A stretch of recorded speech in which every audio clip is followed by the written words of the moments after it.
Hello everyone, in this video we will take a quick look at the fundamentals and technical analysis of IONQ. IONQ is one of the few pure-play quantum computing companies in the public markets. They are working on trap ion quantum computers, a pretty advanced and niche space. They are in a field that's shaping the future of computing power, competing with giants like Google and Amazon. Right now it's a high-risk, high-potential company, still in the growth phase, not yet profitable, but they are investing heavily into the building long-term value. If you are looking at this stock, you are probably betting on the future of quantum. So how is this company doing financially? This is exactly where we move on to the numbers. Now, let's go to the crucial point, the financial statements. First, let's look at the balance sheet. We can clearly see that after a significant jump in 2021, total assets have constantly declined from 2022 to 2024. This suggests the company is heavily increasing its debt or other obligations. The combination of declining assets and rapidly rising liabilities means that the company's equity, which is the difference between assets and liabilities, has also seen a substantial decline from 2021 to 2024, as indicated by the negative percentages. This is a critical point that needs further investigation. Understanding why assets are shrinking while liabilities are growing so quickly is. Now let's talk about earnings. Looking at the past earnings per share figures, the company is still losing money and has missed estimates in most quarters. Expectations for 2025 are minus 0.32 cents, meaning a loss still anticipated. However, when we look at the revenue estimates, there is an expectation of $17.23 million for second quarter of 2025. As we can understand from visual, revenues have significantly increased in 2024 with quantum computing system and specialized quantum computing hardware being prominent contributors. When we look at the revenue by country, we see that they mostly generate revenue from the United States. Their share in the international market is still limited, which clouds create an area for future growth.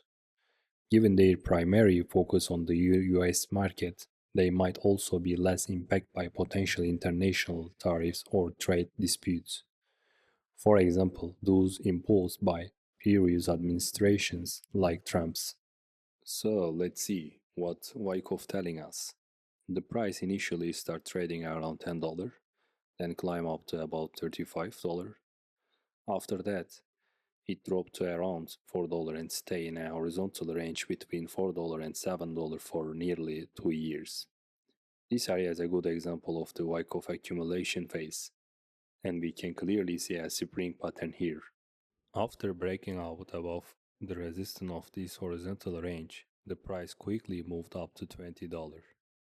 Then it come back to retest the previous resistance at $7, which now act as a support, and bounce from there. It continued rising and eventually reached a new all-time high around $54. So, what's happening now? If we switch to the daily chart, we can see that the rally from $20 faced resistance near $48. Currently, the price is holding around 36, which is a weak resistance level. Also, the upper line of the ascending channel seems to be acting as resistant. I expect the price to enter a horizontal consolidation phase between $20 and $48. Although this is a very popular company, I personally consider it risky, so I don't plan to buy unless the price reaches a technically solid level. In my previous strategy, I was waiting for a break of the downtrend. Then I noticed a failed bottom. Some indicators also gave positive signals. RSI broke its downtrend. Stochastic gave a buy signal above the oversold zone. And the volume started increasing. Based on this, I enter a position around $22 with a stop loss below $18. This trade was very profitable. I sold part of it at $35 and the rest near $46 because that area was non-resistant.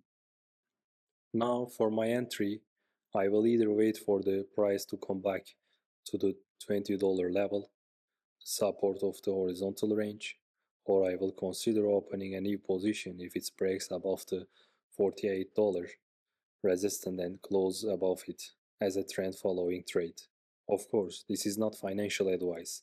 I see these kind of stocks as a risky, so I keep my position small. Thank you for watching my video. Make sure to turn on notifications. I will let you know when IONQ and other stocks on my watchlist hit key technical levels. If you would like me to analyze a specific stock, feel free to drop it in the comments. Don't forget to like the video and subscribe to the channel. See you soon.